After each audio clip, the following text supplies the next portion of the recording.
Good afternoon. How are you all doing? It's good to see everybody.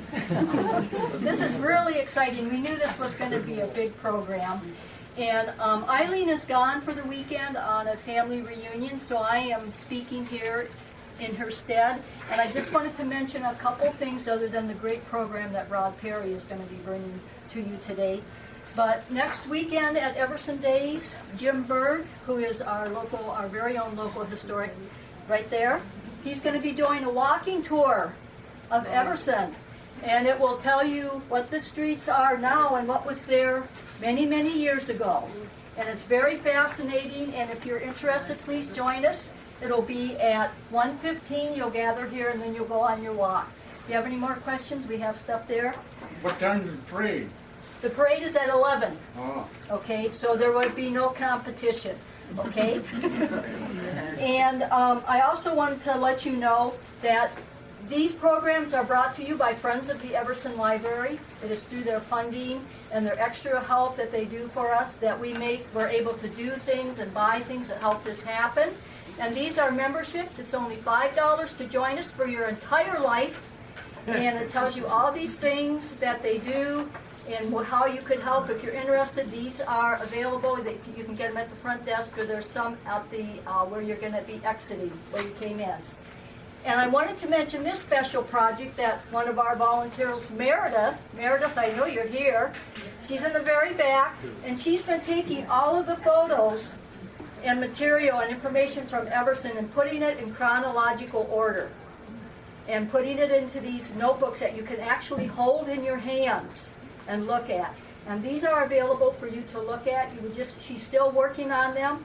She's bringing them up to date, but right now we're up to, I think she said, the 1990s. Is that right? Yes. Yeah.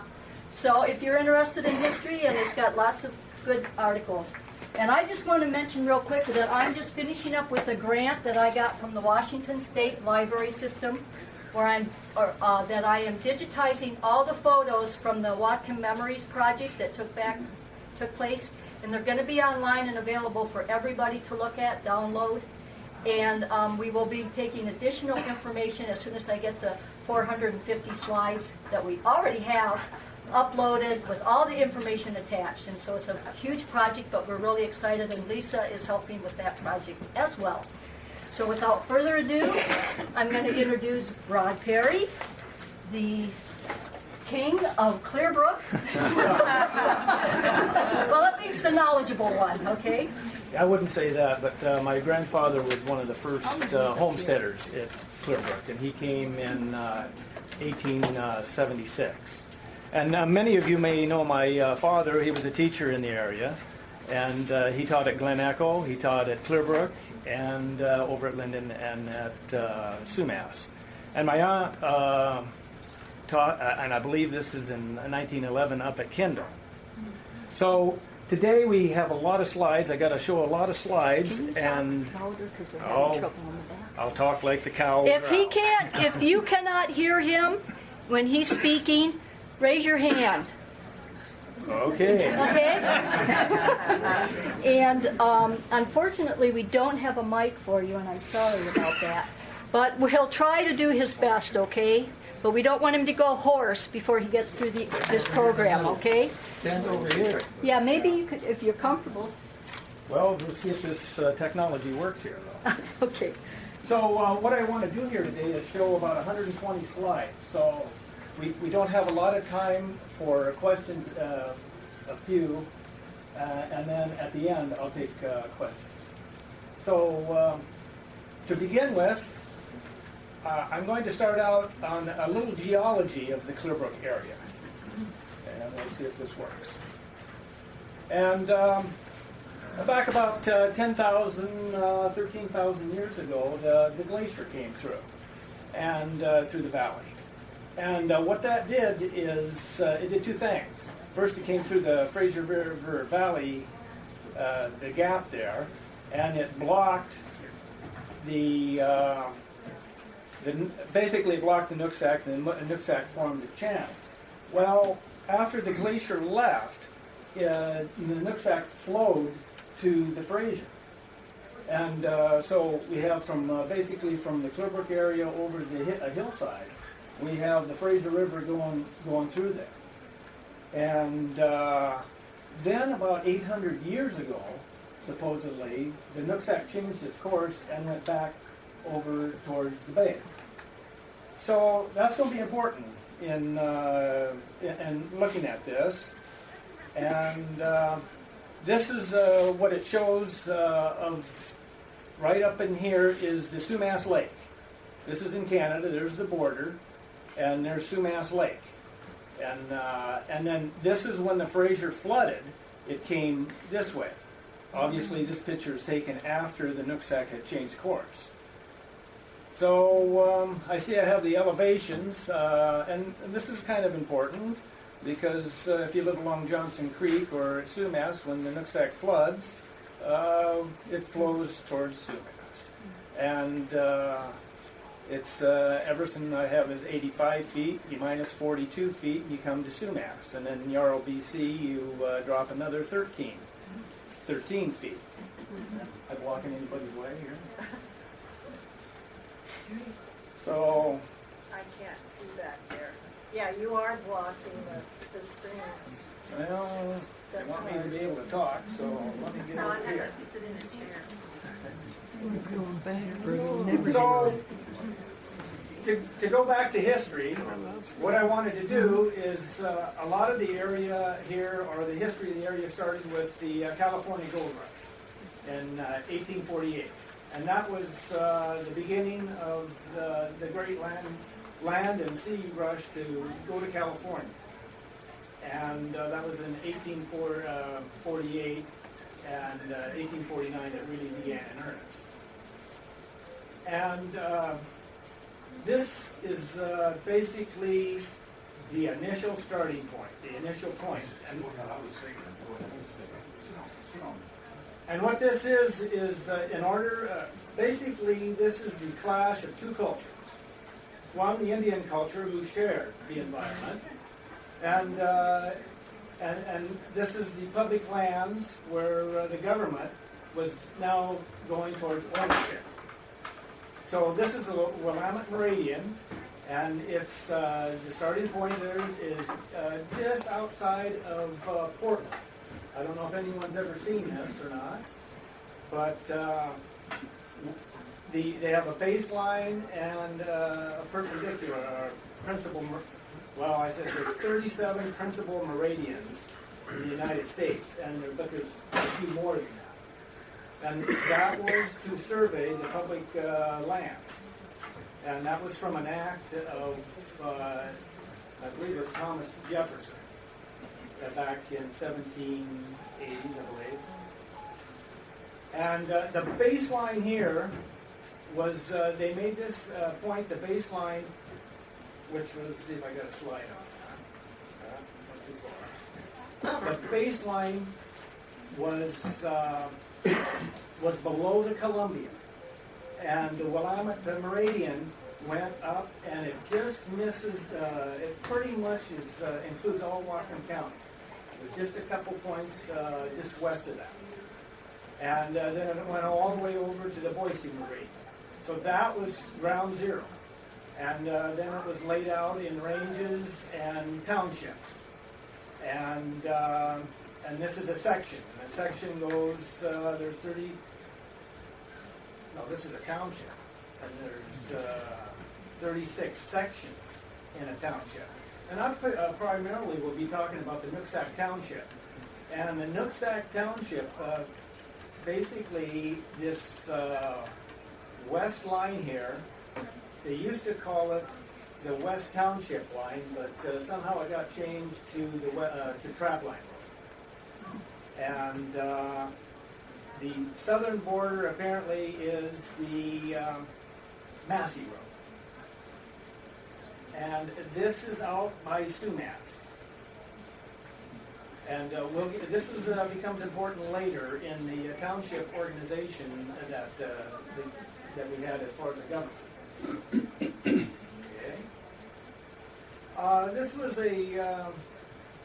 This is a marker that shows up in Bellingham, just off the guide. I don't know if everyone's seen this. Right, it's just off the Fountain District where the guide is, off the guide. And the guide meridian is, I believe, 12 miles in a parallel path with the Willamette Meridian. Ron, Yes. a lot of the people still can't hear you, and I know you're right in the middle, but they Come don't back want to hear there. what you're saying. Just come all the way back there. And, Well, I don't know if that would work for some people, but just if you could maybe move as you talk, Oh. so. see how this works. The history of the Washington Territory started in, they broke off from Oregon Territory in 1853, and it went to November 11th, 1889. And I got some information. What I have here is a lot of slides and stuff, and I might skip over them, but they'll be all available on, I got a SkyDrive site, and so you can look at any of these pictures. I uploaded them there and made it public, so any of this information you'll be able to get. And I'll share that with you at the end slide.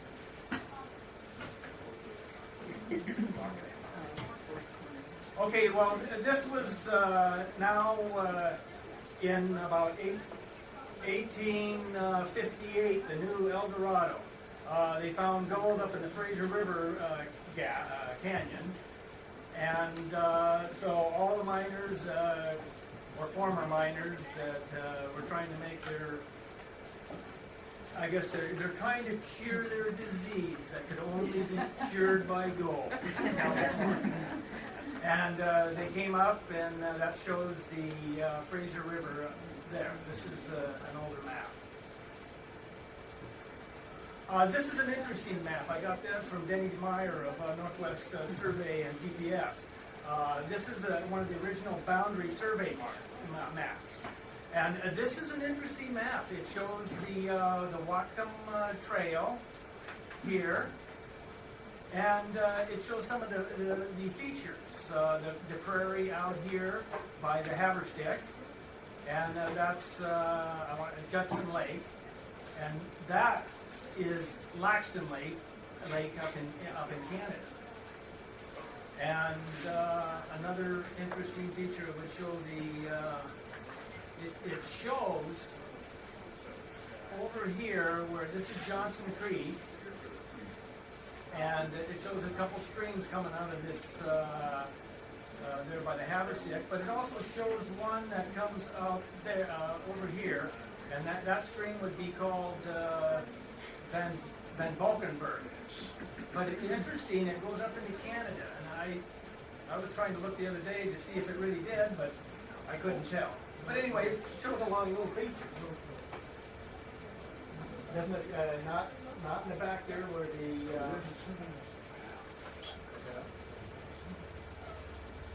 yeah, but can it go up into that valley just behind over in here? Anyway, I was trying to look at that, but that's what it shows on this map. Okay. This is just another map of the gold rush. You probably can't see too much there. It's just showing the trails that they're going up to the here. There's another map here, and I can't even read it from here. So this is the Jeff Cox. Oh, he's drawing different trails. Some of them went from Bellingham up towards Canada, and the one towards the Telegraph Trail here, going to the Crossing, going over. This is an interesting map, and it shows, and I blew this up because this is really fascinating. It shows the different animals here, and this was basically one section over up in Canada. And I blew that up to show, and I got two sections here, but it looked like elk were here, and apparently elk were native here at one time, and they were, then when they basically got extinct, and then they brought another herd in. So this is, Sumas Lake would be up here, this is the next picture I'll show. So it shows the different trails, and Here's it showing Sumas Lake. It's showing a swan. And I can remember when we were in grade school, what was his name? Van Heist? Walt Van Heist. The first swan I saw was in Walt Van Heist's pond out there by the Sumas grade school. So, but it shows in the old days, the swans were there, and it shows elk. I don't know if that's it. And that looks like a caribou. So this is really fascinating. And I got another little, we'll see if this works. And then, because it shows a lot of fish. There's a lot of fish, beaver, and another beaver.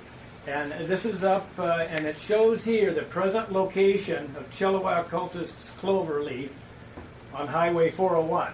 So that gives you a reference point to what's out there in the out by Chilliwack. So let's see what.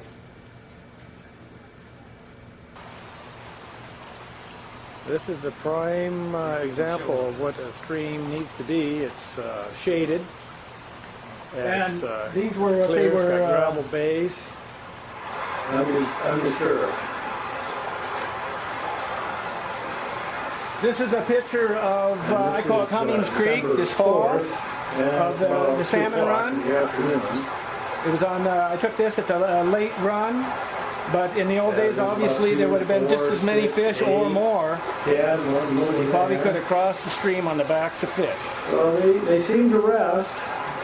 The whole group of This them is there. We'll about a see if they minute all video. move at one time. I'll just watch them. And this is a stream at Clearbrook. I call it Cummings Creek. I believe after Cummings, who helped There they are. the Kellys build a house. Kellys were one of the first homesteaders. They seem to be able to move in the stream pretty effortlessly when they decide to move. One just creeping forward over there. You can see it. It's fascinating. It's got good fall. It's clear. It's The one shaded. that came out from the It's a bank. prime You can see it habitat. coming out now. Moving forward. Now one's turning back. Okay. Let's see where.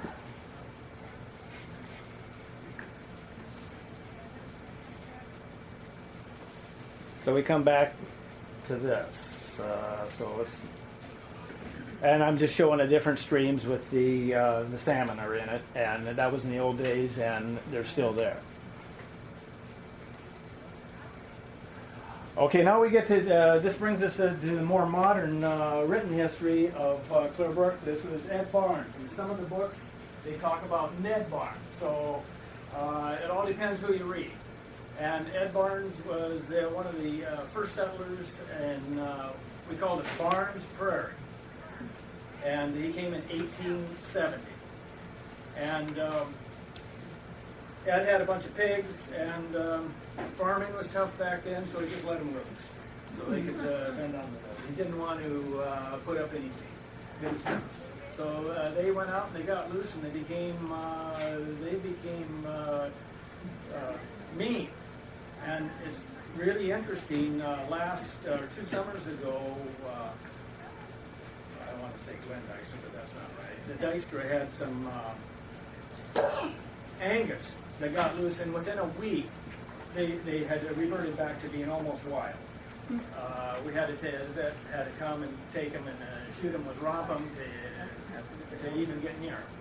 So it doesn't take long to revert back to being into the wild state. And in the Clearbrook area, because they had all these ferns and roots, and they had shade and they had water.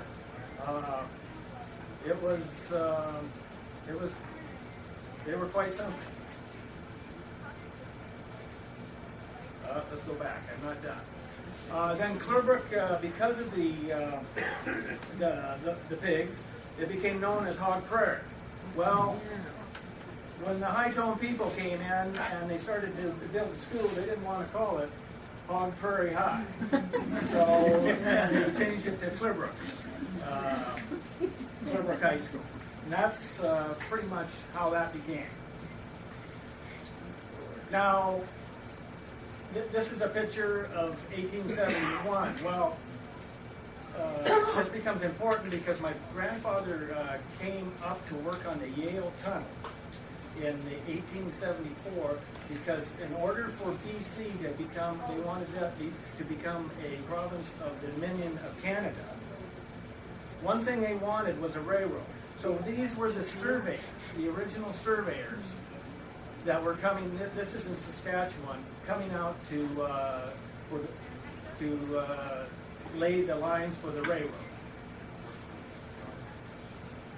And this is the Yale Tunnel where my grandfather came and worked at. This is the city beyond hope, and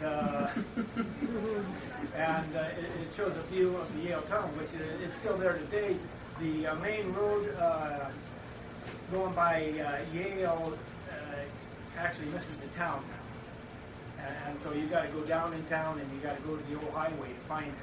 And the old highway has the river eat parts of it out, so it's a little tougher to find now, but it's still there. And then I have a little outline here. Ed Barnes was the first one, and then 1876, William B. Homestead. Also, William A. Homestead. Now, he's the one that went up to work on the Yale Tunnel. He came through this area, and I want to say call his dad, but you don't call his dad back then. And he came out, and they homesteaded. And actually, William B. homesteaded where we live presently. William A.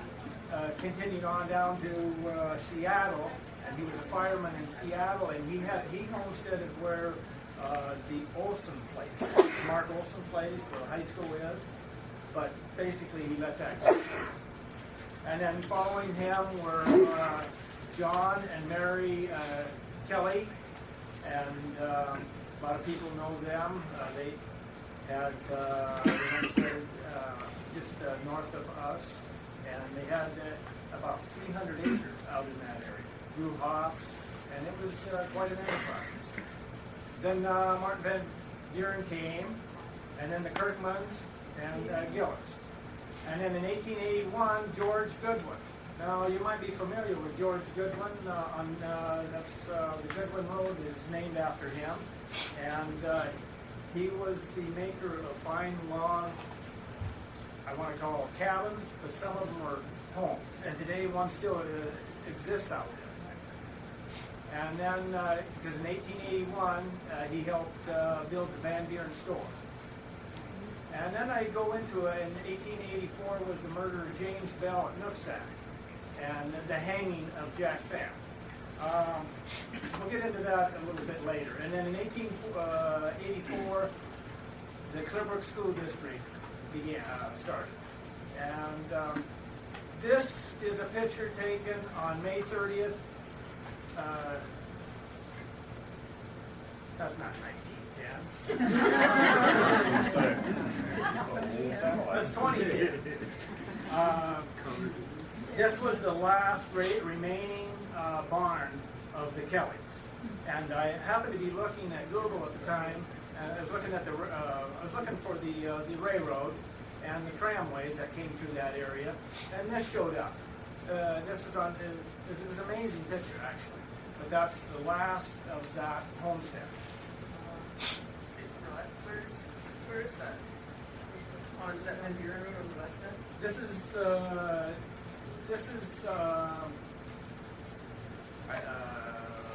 yeah, it's just up north of us where. This is just north of us about that. Lautenbach lives over here, right in here. Augie had cut the field here, and they had the Sumas Fire Department burn that barn. What am I trying to show here? I can't even read. This is just the territorial papers of the homestead of, I believe, William B. It says William, so you don't know which one B or A. And that's just another. Basically, they got 160 acres. The problem is it was a huge amount of land, and so they had their relatives come and they pieced it off. And this shows that Andrew Kirkman, I believe it is, got 60 acres on the south portion of that homestead. And this is some log houses that were in the area, and this one is the Van Buren store that changed into the post office. Actually, that store, and I'll show a picture later, still exists, and it's over at Hovander Park. Pioneer.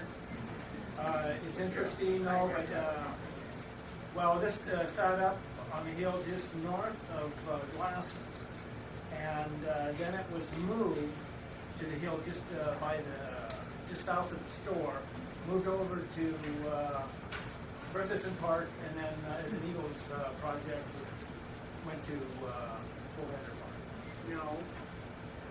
No, Pioneer Park. And this is a picture I took the other day of it.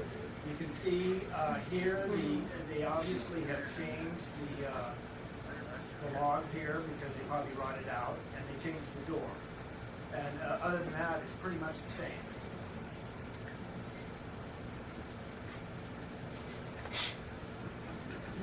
I go into the murder or the hanging of Sam Louis because I get a different take on it from what the Canadians. Apparently, Louis Sam was 14 years old, and the Canadians say he didn't murder James Bell. There was another person in the crowd that he was tricked into coming down here for a job, and then because the person who took over the store, this is according to the Canadian Archives, took over the store is the one who killed him. And then they went up, and the reason I got into this is he went over to Linden on a trail, and then he went over, and then he took the Clearbrook Trail back to Sumas. Well, I was looking for the trail in the maps, but I never did find it. But what I come to realize, there were all kinds of trails everywhere. Game trails here, and if something happened or a tree fell down, they just went around it and went to another trail. So, anyway, they went up in Canada, and it's the first hanging in Canada up there. I shouldn't say the first one, but hanging up there. And the people who hung them basically were the ones who committed the crime. And I don't know if anybody remembers, in 2005, the state legislature made an apology to the Sumas Indians. They called them a different name, but they made an apology there for that incident. International incident, and it was caused a lot of problems. So that was in 1884. Well, also in 1884, what I'm trying to do is do a little chronological order, which is a little tough because I go down some rabbit trails here. But this is probably a log house that George Goodwin built in 1884, and this was the first Clearbrook school. And it sat up on the hill where Kirkman had. And it was donated by Jack Kelly, John Kelly, and Duncan's. And it sat up there. See if I got another picture. There's another picture, and this is an article from George Hitt.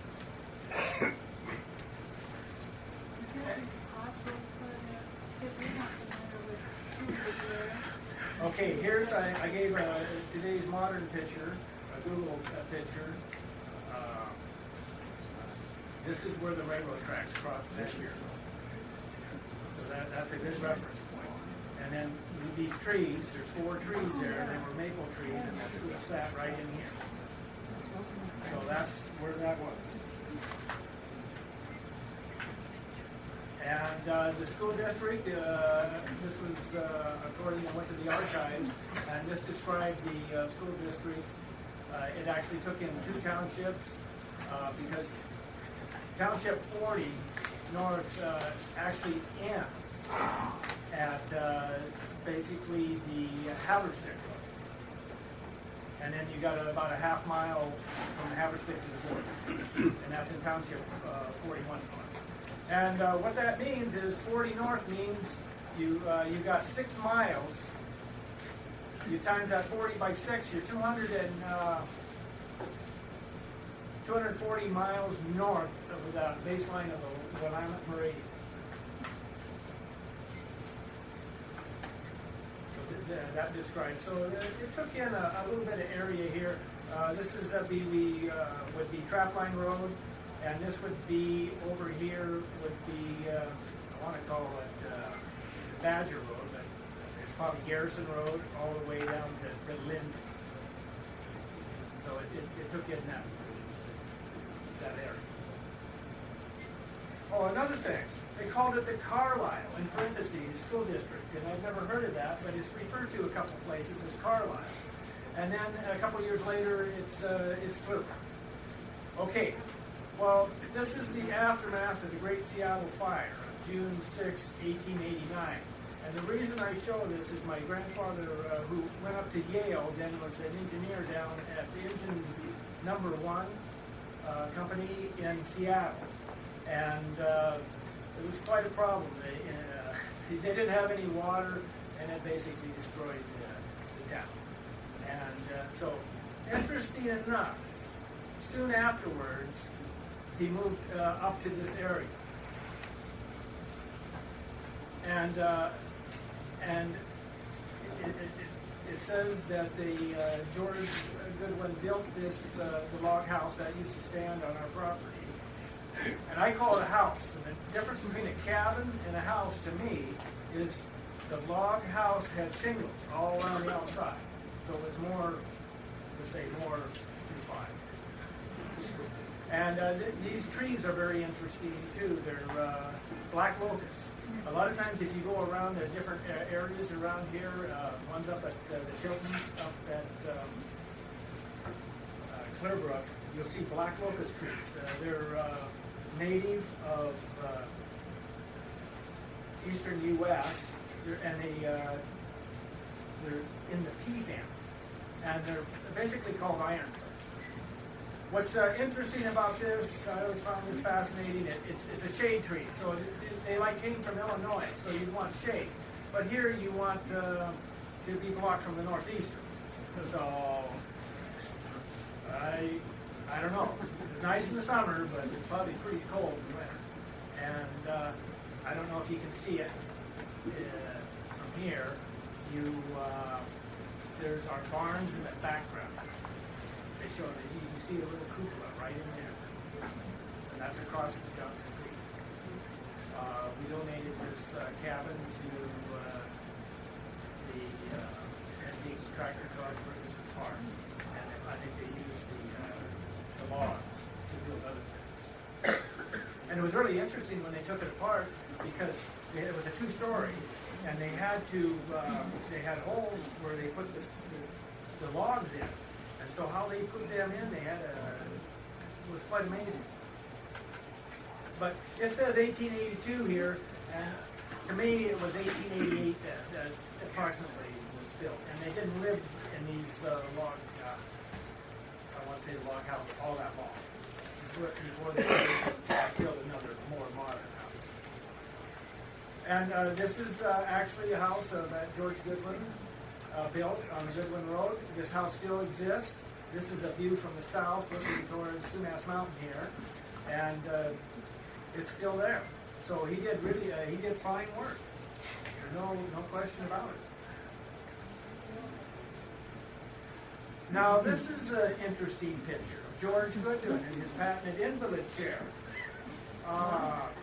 The early recliner. That is really something because I'm showing an inversion chairs over here, the modern inversion chair. He came really close. All he needed to do is maybe a little higher and put a 45 on that. So that would, and he's got his legs bent like that. Sometimes you see these hanging tables.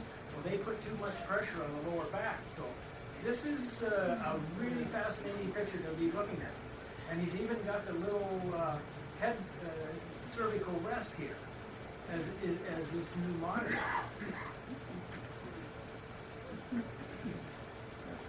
So then in about 18, I'm trying to go in a chronological order, then we had Perry Cemetery. Perry Cemetery was started, I don't know exactly when, but it looks like before the railroad came through. And the first person that was buried there was Mary Duncan, which was a daughter of William, no, a daughter of William Ames. And she was the first teacher at Clearbrook.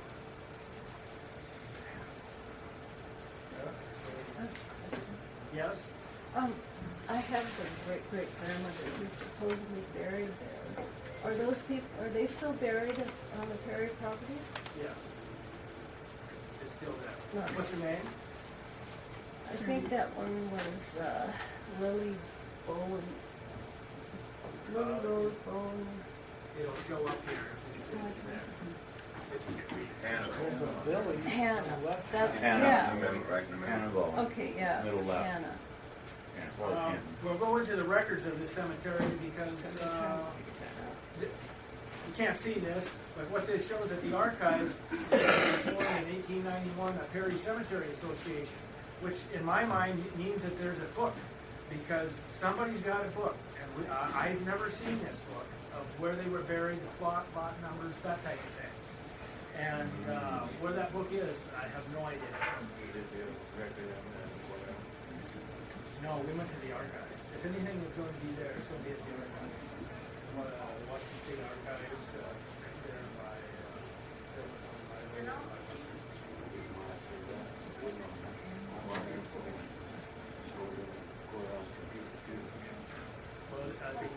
well, the court, basically the courthouse gets theirs, the archives.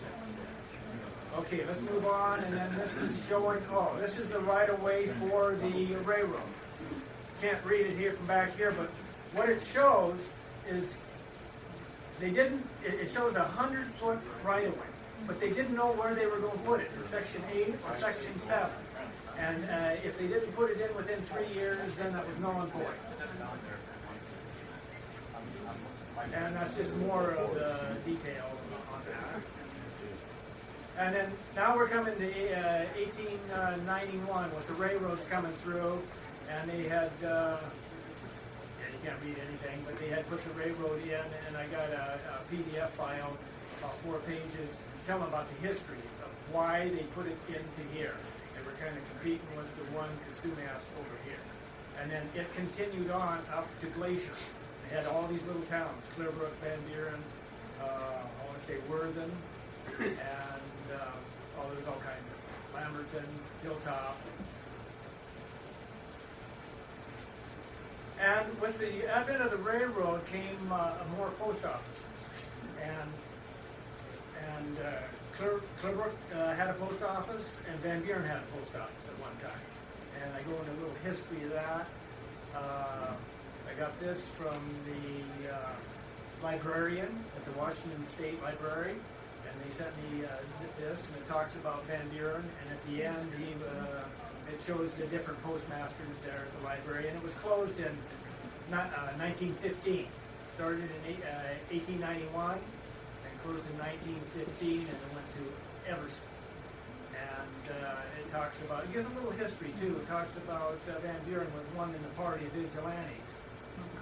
And I don't know if that date is wrong or not, or I'm wrong on the other one. But he hunted down and hanged the Indian who had killed a white man. Well, history says no. And this is one for probably Clearbrook. Can't read it, but if you go online, like I say, you can download it, and you don't even have to download it. You can click on the image, and it will show up, and you'll be able to read it. And then because we were at Everson, I talk about the Nooksack. It's spelled a little different. That used to be down by the crossing, and then it was moved to the present day Nooksack. And it gives a long history of that. And that's just more history of it. And that was the last of the Nooksack history. And this is a picture, because we're in Everson, I just put a picture in of the log train steaming through the Everson. There's the locomotive going across the old bridge. A lot of you remember the old bridge. And the old narrow little bridge there. Interesting picture with the water tower here.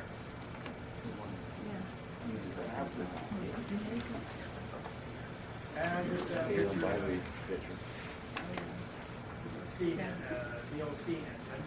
This is going down. I got these actually online at the Center of Pacific Northwest Studies. They have a digital library. You can download these. Well, it shows just you got is this what, Main Street here? Or That picture is taken from the water tower for the cannery. okay. So that's the railroad water tower right across from the depot, right at the northwest corner of the cannery building there. There's a railroad track with the siding went through where that railroad is. Those of us who worked in that building will remember loading cars where that tower is.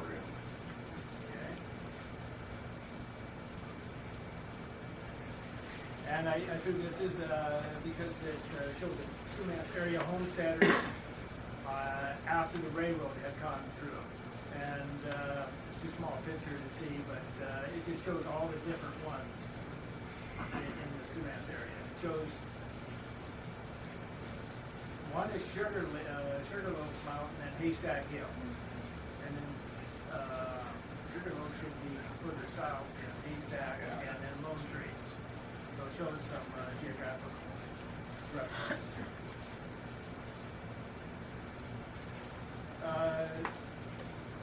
This is when the different towns were incorporated. I thought Clearbrook had been incorporated, but no, it hadn't been. So these are the different years they were incorporated.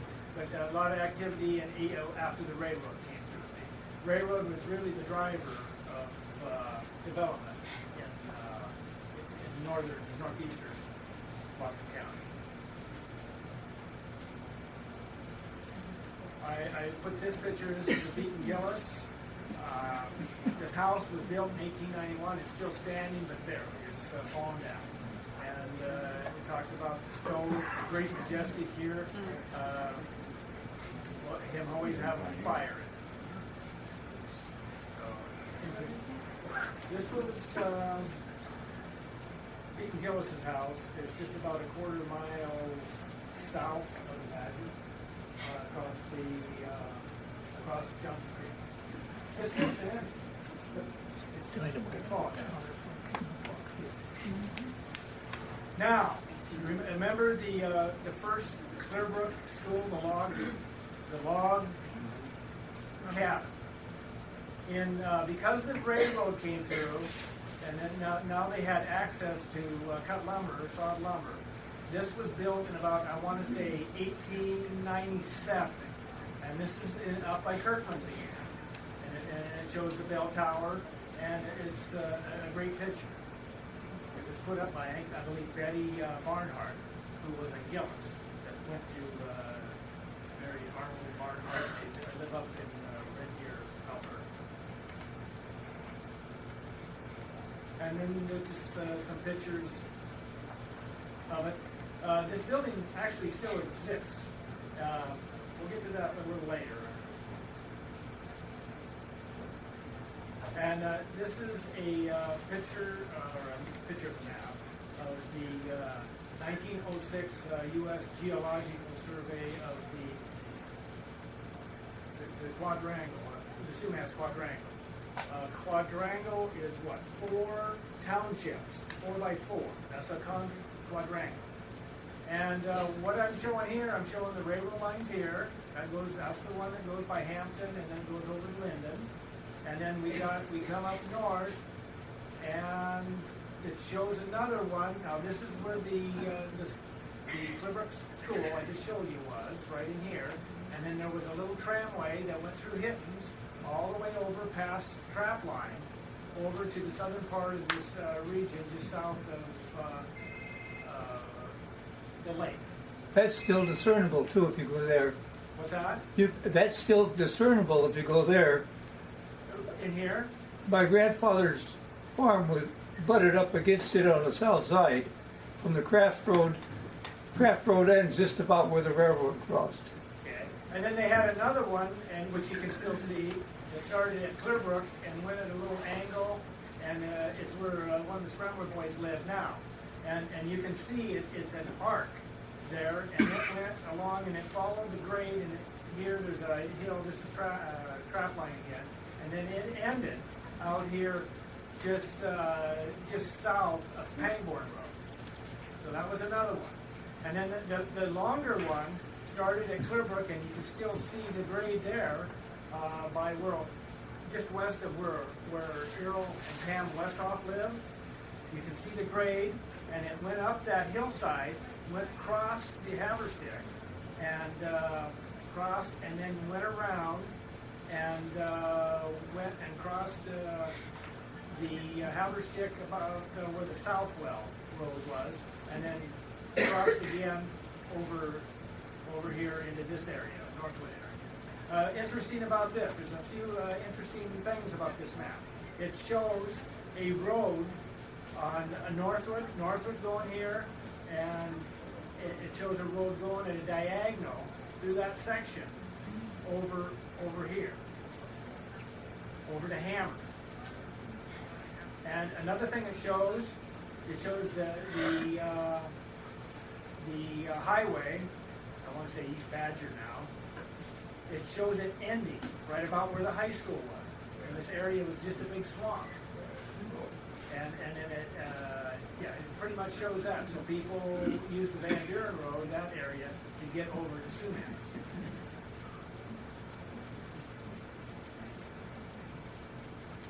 This is a picture of the little tramway. This is a picture taken. I got this picture from Frank Steiner. And this is a picture that was north of the Haverstick, in that area. And it showed what they were doing is clearing all the land and bringing the logs to the sawmill in the area, and clearing it so they could farm. And this is a picture of a derailing. Yes. I'll show you a picture of the rail. It was a light gauge rail, a little different than what you'd think. And this is actually this is a picture near north of the Haverstick, near where Andersons used to live.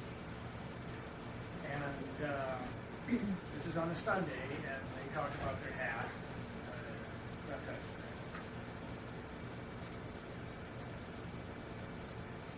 This is what the tramway rail looked like. It's not your normal rail. They just laid them out. I got a 2x4 here. They laid it out on 2x4s, but they would have just laid anything they would have had down and then spiked her in. And it didn't have the cleats or whatever they have on the main line. And it had a smaller spike. So it was a very simple one. Then they were done with the tramway rails. They would just pull them up and pick them out. Where the picture before, where the engine had derailed, was right in this area. This is down here with the Haverstick, and that tramway would come up where the gravel pit, that Haverstick gravel pit wasn't there, so they came up that grade at a slope, and then came around, and they came probably on the south side of that cedar tree that's out there, and then came along this bank here, because the land rises. You can't see it from here, but there's maybe a 10-foot rise right in here, so they stayed on that same bench. This is just a map from the county, and it still shows the old tramway rail in this area, the old tramway. And the land is marked surveyed as such. This is in section 7. This was probably the first mill at Clearbrook. They were just starting. And that was probably in it says the early 1900s. Because then it became more of a going concern. And this is later when the railroad came through, the main railroad, there was a siding. And the Clearbrook Road would be just on the other side of this train. Would be over here, on the other side. And in the background, I can see it, but because I know it's there, you can see a little peak back here. Well, that's the barn by where Earl and Pam Westhoff are. So that barn is there. It's not the same barn, but that's where it is. And the mill was down in here.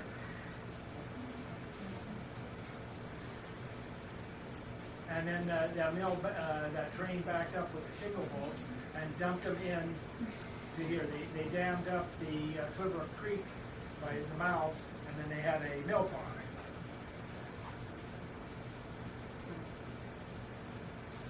Now, this is the Hastings Shingle Mill at Van Buren. Just across from where the first schools were was this another shake mill. See the shakes over here. And that was where Troy Boswell lives presently. And it was out where Boone was, basically. On the old Hinton farm, if you're familiar with that.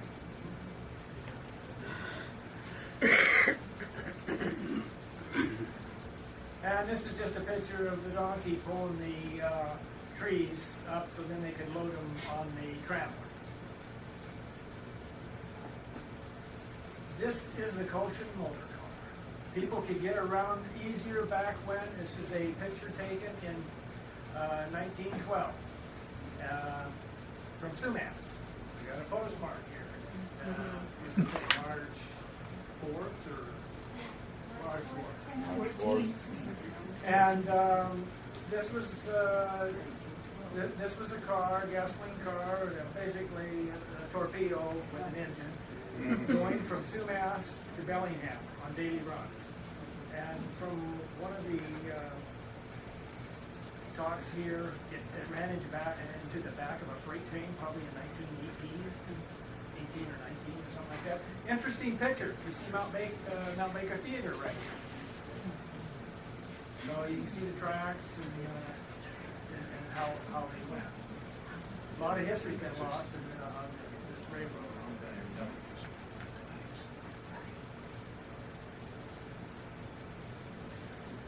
So now we come to about 1899, and this is Lakeside Cemetery began. And this was the first burial at Lakeside Cemetery, and it was John C. Ellers.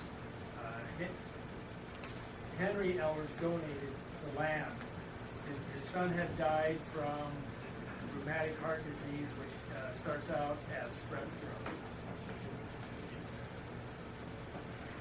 And he's only like 10 years old. So that's the first burial.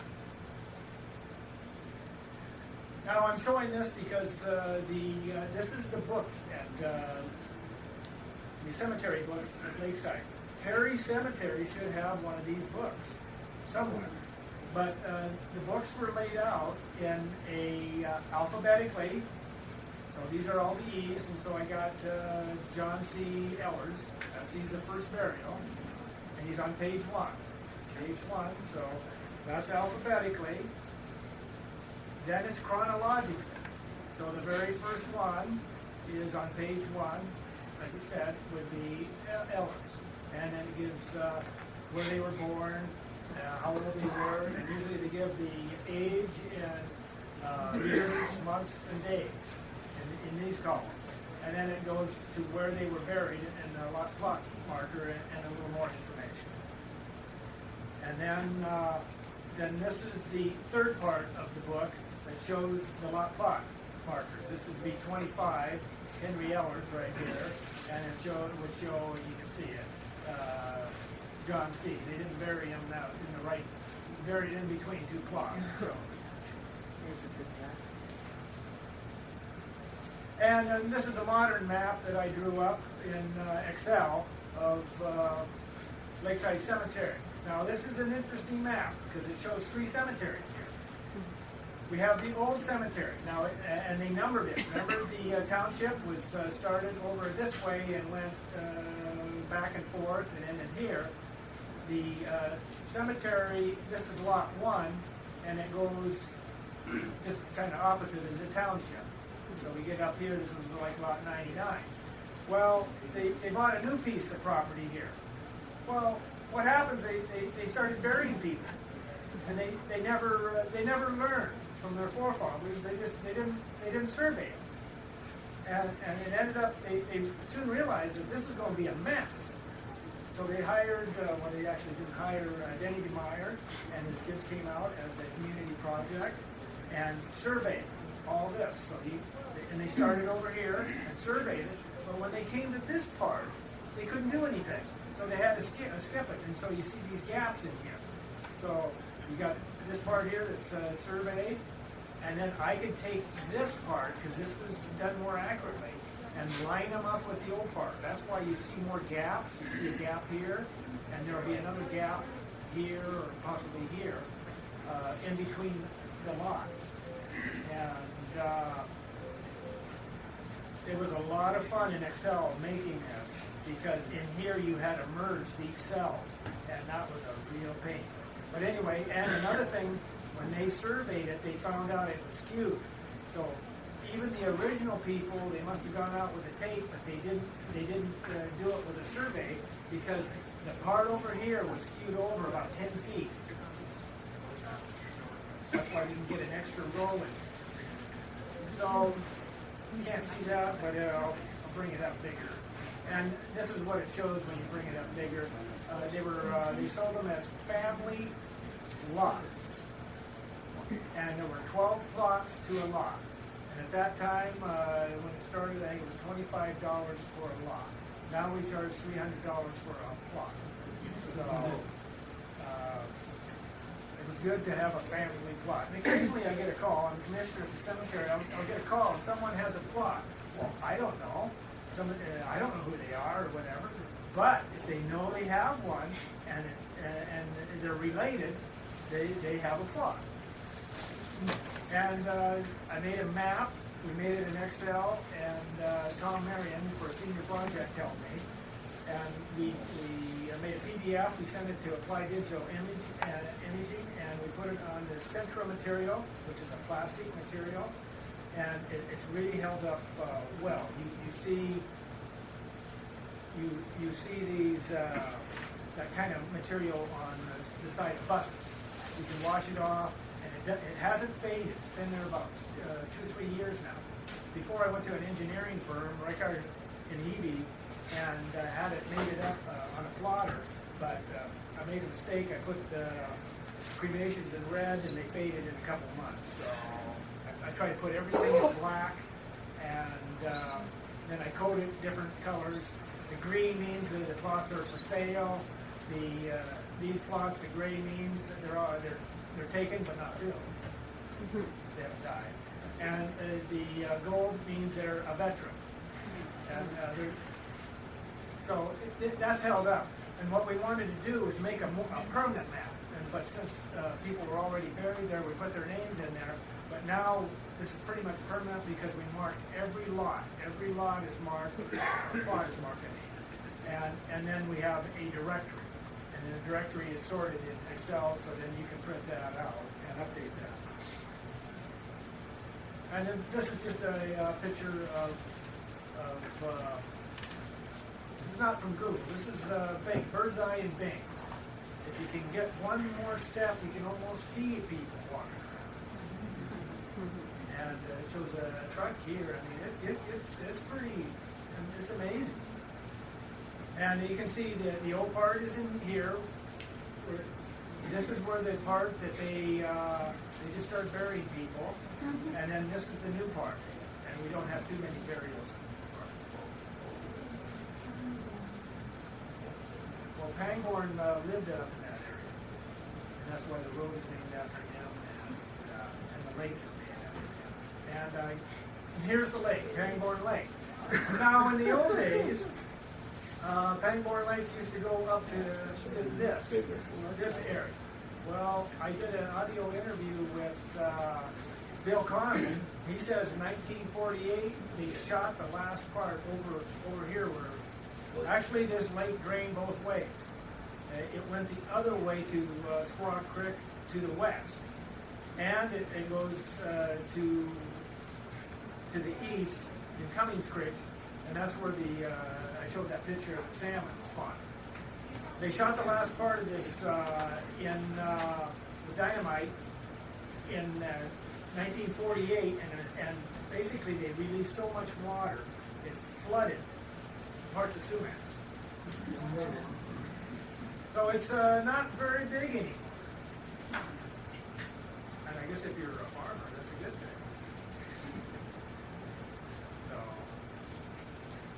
So now we come to the cemetery was in 1899, and now we come into the Clearbrook Church. This is a picture, if you're good on your Swedish, the Swedish Evangelical Lutheran Church, Clearbrook. And this was the first church, and this was built in 1901, 1902. I want to say 1902. And this is just some of the archives, and this is in Sweden. Yes, that part of it is still there. They've changed it over the years. They've added bell tower and a basement and that part. But yeah, the original part is still there. If you go on SkyDrive on my site, you can see all. I put up all the confirmation pictures, and if you click on one, I got them all up there. You click on one, let's say you click on that one, you just take your mouse, you click on it, and this is what shows up. I don't know if anybody you know, this is Glenn Olson. I don't know if anybody recognizes him. And this is an Ester Green. Ester Greens were also one of the first homesteads. This is Elwyn Anderson. Does anybody know Elwyn Anderson?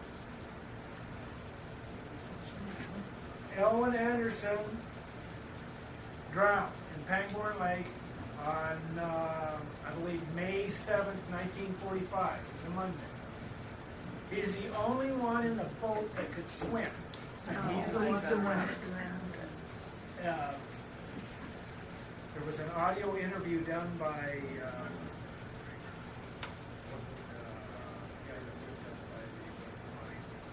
well, anyway, did a Larry Van Andel. There was an audio interview done by Larry Van Andel that interviewed Clara and Elmer Anderson in 1986. On that, it says that he was in the boat was taken on water, and he got out and swam and went and got help. And then he came back to the boat. Well, probably what happened, the other boys couldn't swim, and you never want to get around a drowning person because he got hit in the head and he drowned. The only one that could swim. It was a real tragedy.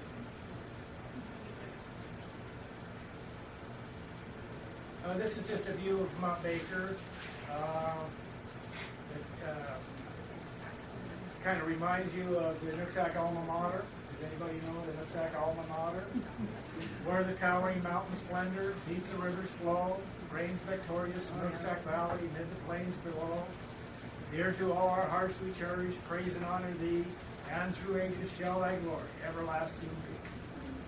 There's another verse, I don't know if you can hear. But anyway, so now we're up to the Clearbrook Church was in 1902. This is the first official papers of the Clearbrook weather station. And it was at Clearbrook. And this is just from the archives of what the Clearbrook weather station was. Interesting, you can't read it from here, but they took the low temperature at 7 in the morning and the high at 1 in the afternoon. I thought that kind of interesting because at 1, it's not that hot. It gets hotter than that later. But on March, they started March 1st, but the records go back March 2nd, but records go back to March 1st. And we still use the precipitation, there's a name for it, gauge. It's 2 feet is basically 2 inches. And then this is the modern version of it. It's a digital recorder. It's in the house. You still got to go out and take the precipitation, and this measures the snow level. But in our area, sometimes in northeastern, you got to go find a place where the wind doesn't blow. And this is just put up a map of all the different cooperative weather stations in our state. Every little red dot means a weather station. If you click on the dot, it brings up all the information from that weather station. This is, I believe it's the Blaine weather station I got it clicked on. Blaine's weather station started in 1893. And then there was a few years not too long ago that they missed some records because no one wanted to keep it up. It's a volunteer basis, and but someone picked it up again, and so now it's up and running. So if you click on, let's say, Clearbrook, you'll get this. And it shows all the records from 3/1/1902, and they've updated it all the way up to 5/31/2012. So you got some big computers back there updating all this stuff, and it gives what the high, the low is for each month. And then if you click on, if you go to the left, you go down, and you can click on, and you can get every day here.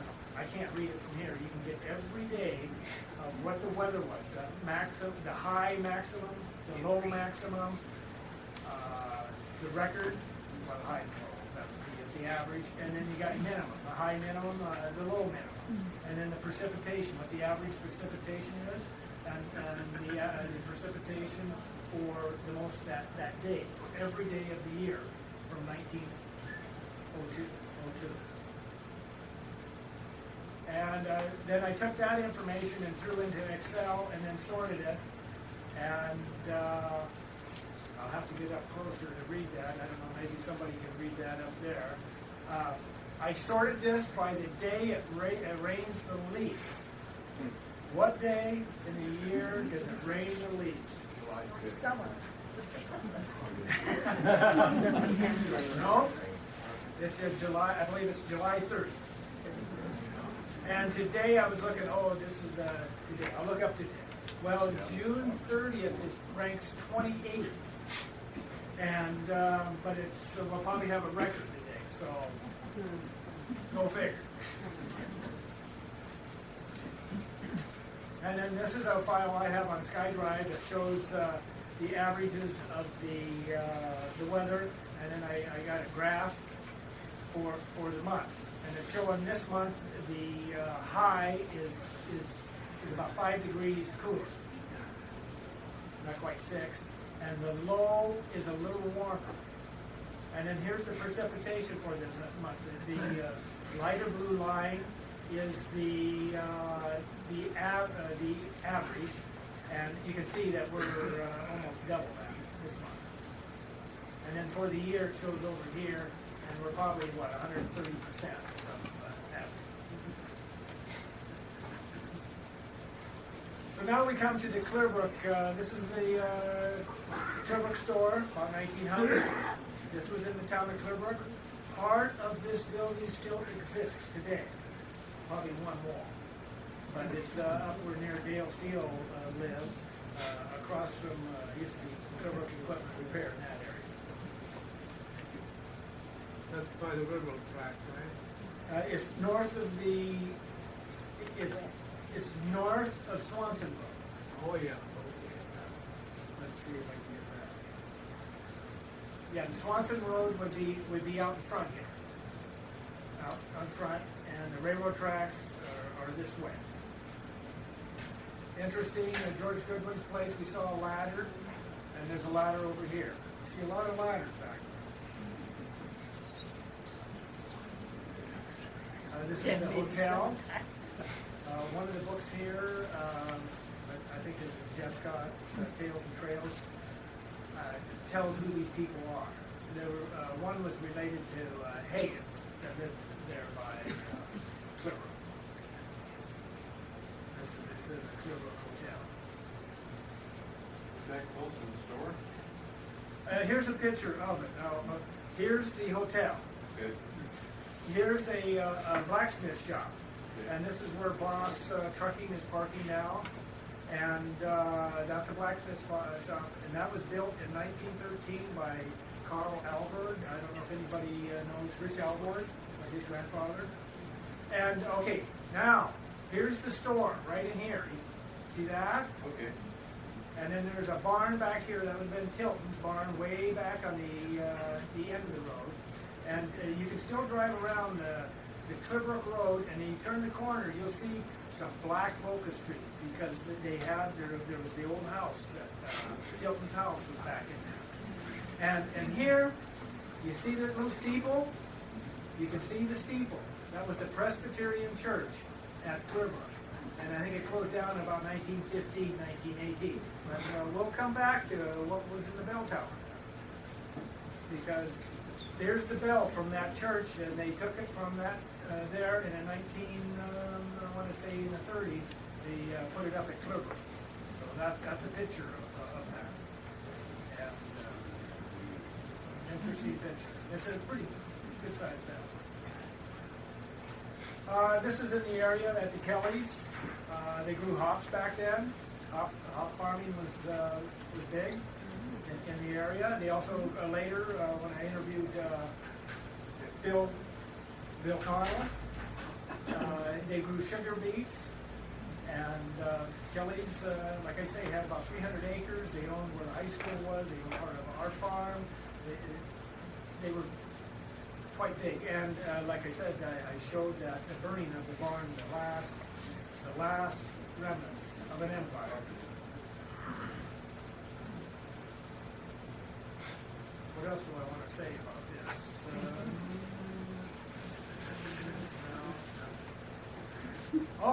I'll say something about it. The hops. You can still see the hops in the area, growing in different places along the creek from back when. So if you're into beer making, there's some hops around. I won't tell you where, but they're around.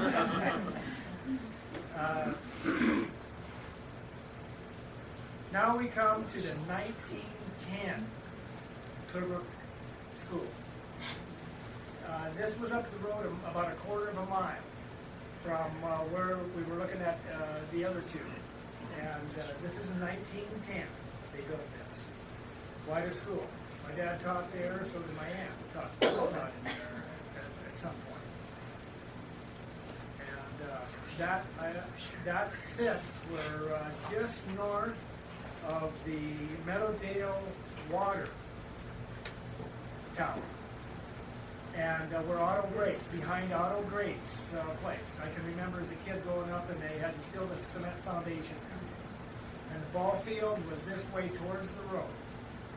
And I bring this picture in again because they moved this building to that location.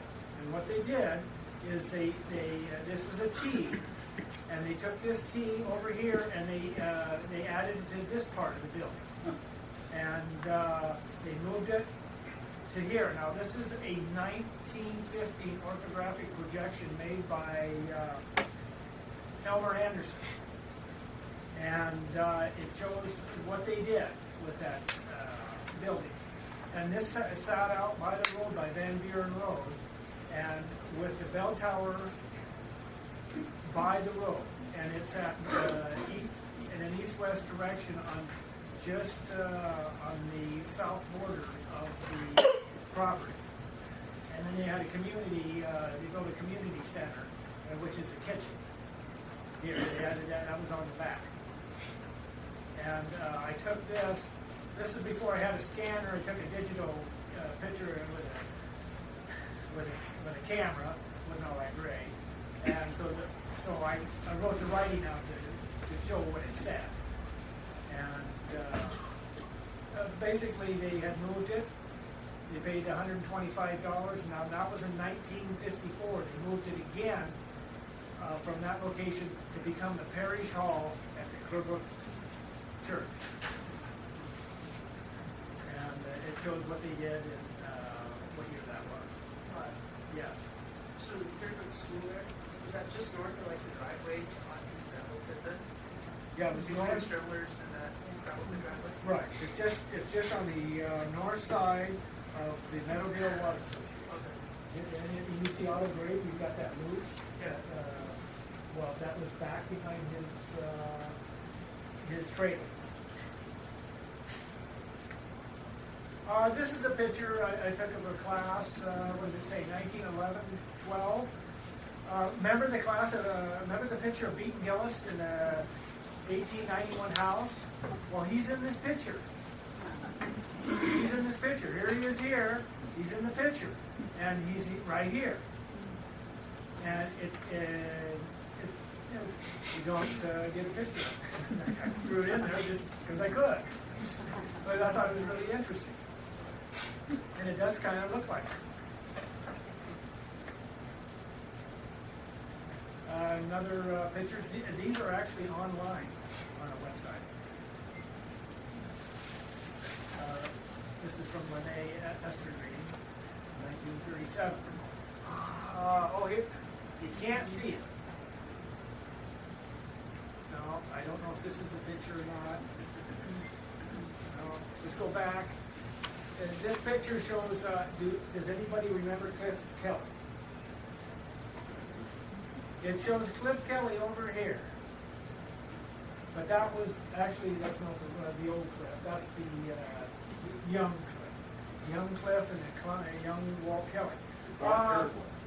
Walt, dark hair, Walt had the red hair, Cliff had the black hair. Now, these are the older ones or the younger ones? Well, ones that are a little older than me. There was young Walt and young, there were two. Anyway, these boys here on the 4th of July for firecrackers took dynamite and blew in the air and blew out all the windows.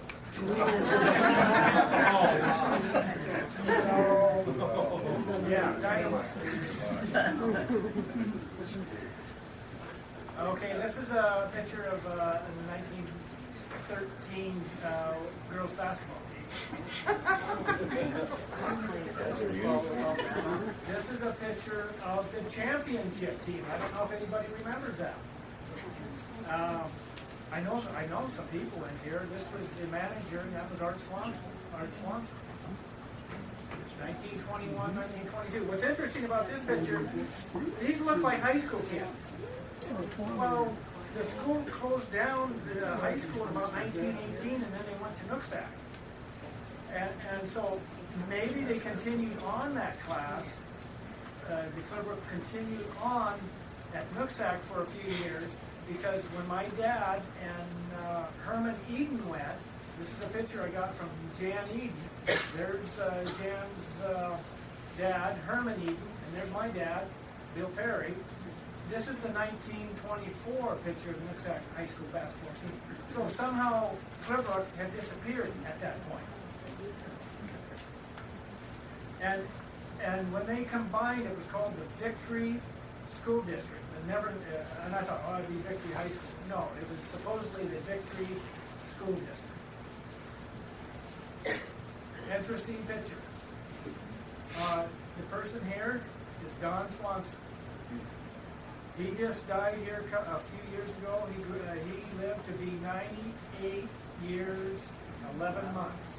He's the oldest man that lived the oldest and buried at Lakeside Cemetery. He outlived his dad by 11 months. Interesting. Now we come to the gold mine.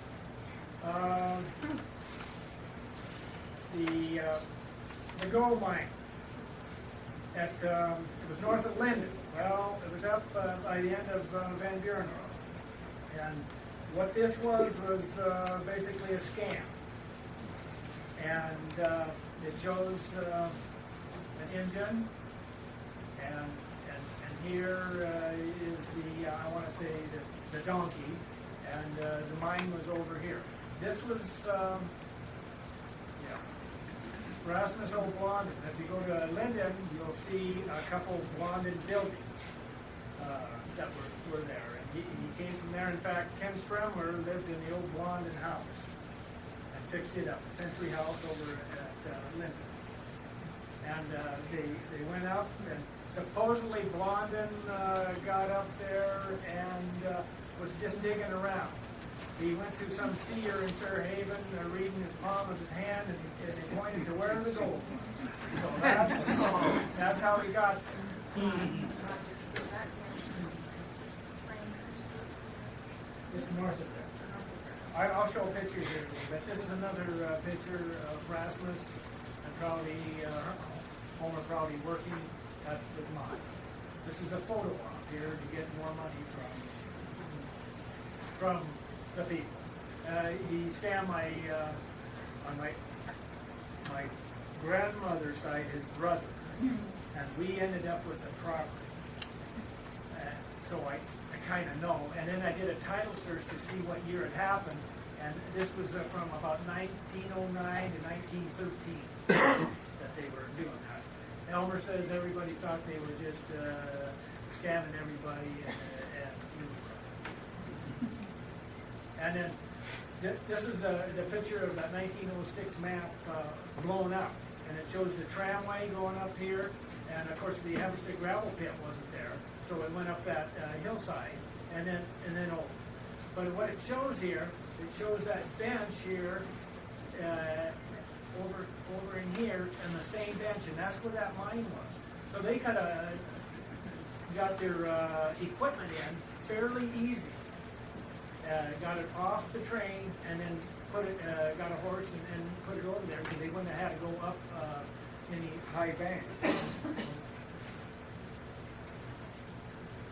And when you blow this up, you see the little driveways here and the houses. These little black dots represent houses. It shows Van Buren Road kind of making a kink here, which is still, that's what it does today. And this is in a different section. This is section 5, this is section 6. So, and it's showing Judson Lake. Judson Lake used to be a lot fuller too. And a few years ago, there was this Laxton Lake up in this area, up in Canada. They basically took a lot of gravel and made it a big deep lake, and so it affected Judson Lake. And this is a picture. This is a bird's eye picture of the mine. Now this is what was called Paradise, not Paradise, Paradise Hill, right here. And it's I want to say it's 20 feet or so. It's pretty steep. You can see they can't find it.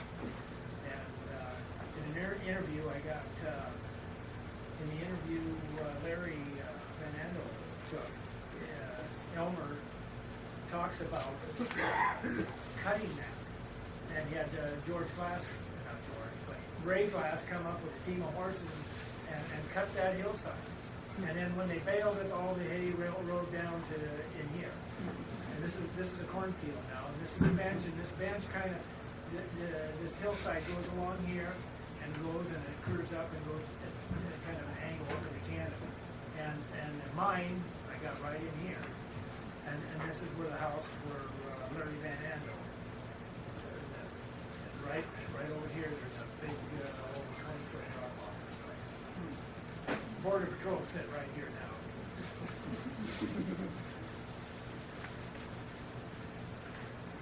Now we come to 1911, and this was the township organization. Township, we had the Nooksack Township, and Whatcom County and Spokane County were two counties in the state of Washington that took advantage, or disadvantage, however you look at it, of the township form of government, which was passed in a law in 1896. So it took them that long to get a township going. And their first meeting was on March 11, 1911, in the Van Buren Hall. And I don't know if I showed that or not. And this is the first meetings. I went to the archives and I got the first minutes of the meeting. And I got confused because it's talking about the Van Buren Hall right in here. Well, the Van Buren Hall was the school building that they moved up to the 1910 Clearbrook school site, and it was a community hall. So they were, in 1911, they formed, and basically these townships, and the township was the township of 40 North, and that took in Everson, parts of Sumas. Actually, that township was unusual because the Better Mountains go into another range, and so they took in up that one too. So it included a little bit more than the 40 North Township and Range 4 East. And then I did a title search to tell when they sold the property. They had a township hall at Van Buren, and they sold the property to the township in, what year is it, 1922, I believe? So in 1922, it was sold. And so the township, the Nooksack Township, got this property. And what they did, they built this building. Now, this is a downtown view of Van Buren in 1920s. And if you're not familiar, this is the township hall. Today, that township hall still exists, but it was sold at the end of the township life, and it's been turned. This has been turned over so it faces the other way. This is a real interesting picture. There's a lot of things. If you can see it. Up here is the Kirkman House, up on the hill. It shows up here. It shows, obviously, the township house. It shows this big building here. Well, if you go by there today, part of that building still exists, but they had a fire in the second story, so they cut the second story off and made it one story. And they had been working on it and making it into looks like a fine home right now. So it shows that. You can't see it here, but in the background you see shocks of hay. So this obviously had to be happening after the 4th of July. And it shows shocks of hay, and then it shows a 2-story house. And I looked in this, and I can't see the log house would have been right in line with this building here. So this was the shocks of hay out in the field. That's what it looked like, and it looked like an immense amount of work doing that. So they had to have good weather. Obviously, they made piles, and then they went out and got them and brought them to the barn, and had the carriage and the gravel forks and put them in the barn, all by hand. And in the background, I said there was this house.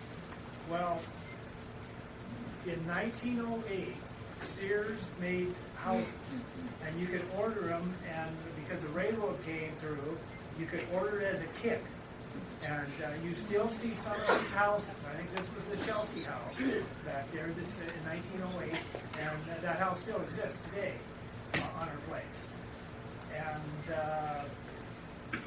Sears did that to the 40s. You buy a whole kit and bring it up on the railroad and put it together. And they did really well doing that. And if you go to Bellingham, you'll see some of these houses around. This is the end of the township, and it ended in December 1969. Does anybody know why? This is the very end of it. The reason it ended is probably because of the garbage dump. The health department and the garbage dump.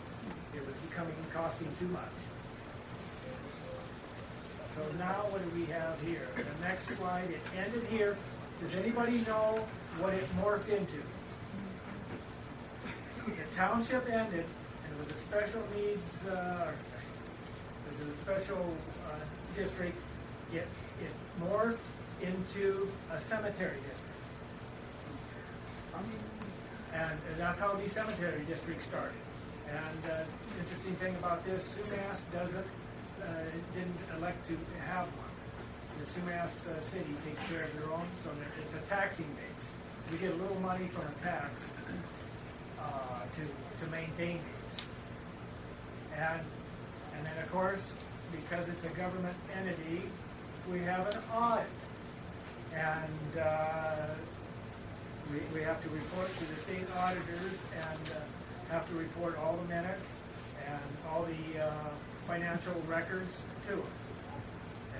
You can almost see why you don't want to form the cemetery district. And you can go online and find any of the reports, the Washington State auditors. You can find it for school districts, towns, whatever. And I just did this for the Lakeside Cemetery, and it brings up reports and you can read it. Now we're coming to I'm coming to the end of my presentation, and this shows the spring of Clearbrook Creek. Back in New York, you know, they had springs, and this is what they go. Have a person go around, and they left the manhole cover up, and there's where the spring was. What happened? Why did it end up this way? Well, let's move on. This is Clearbrook, 2212. There's a lot of houses in there. We want to go on a history. We like to look at the past, but we got to use the past to predict what the future is. So here's Clearbrook on the hill. Why are there so many houses? What happened? We go here. Here we have the Nooksack River. We have Mission Road here. We have Point McKay. Does anybody know, remember Robert McKay? Well, this might have been his grandson. Point McKay, this didn't happen here. This is straight out. There was an illegal dumping of cement here at this point. And remember the sewer plant at Everson? They put those, I want to call them pilasters. They put 3 there, changed the course of the river. Well, right at this point, they did some illegal cement dumping back in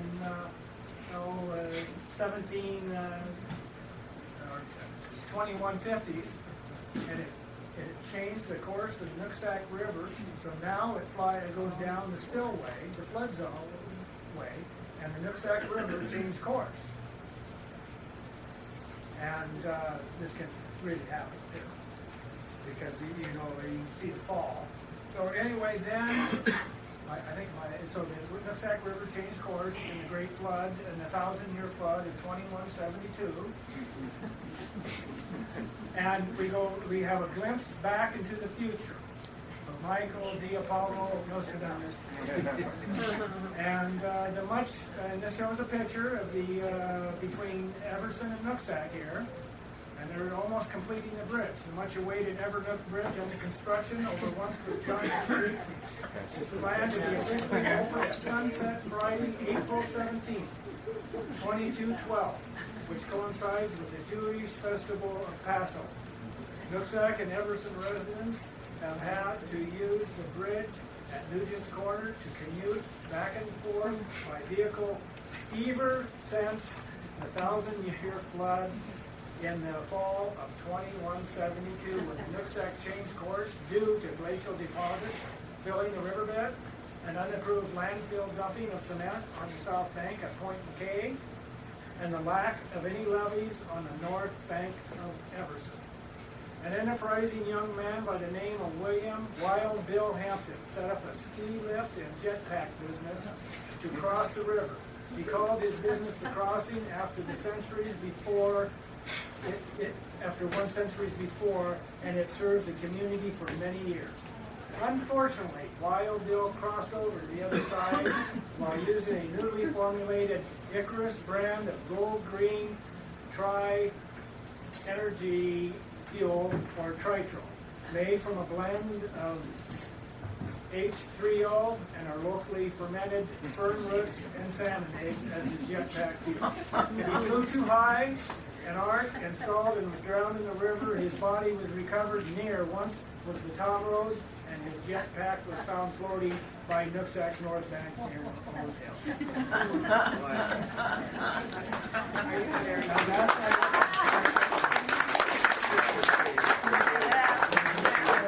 Now I have this. If you want to have any of these pictures, you can go to my website, roderickperry.com, and here you can click on this link, and all the pictures that I showed, plus audio and the video. I got more video in there. I just showed all the videos last time. And everything is there. Okay. Any questions?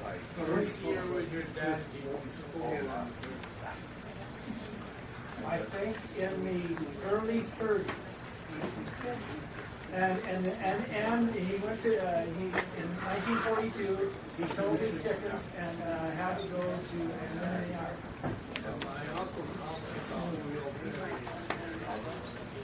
Right. I hope I can stand up. It's stiff. So I know he was there in 42. Any other questions?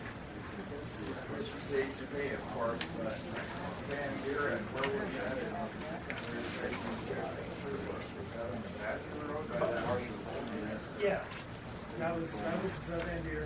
Clearbrook was about half a mile away. Clearbrook was up the hill. Right.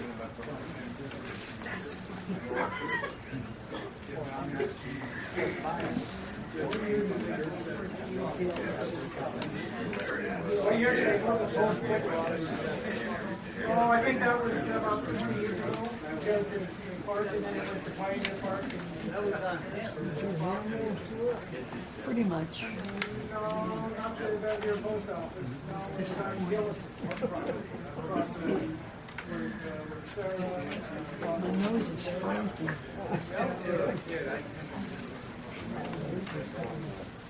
Oh, yeah.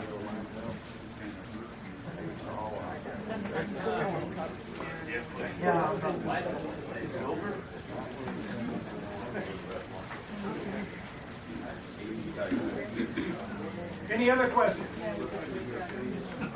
Anyway, if you want, like I say, if you want to get any of this information or pictures, go to my website and you'll find it.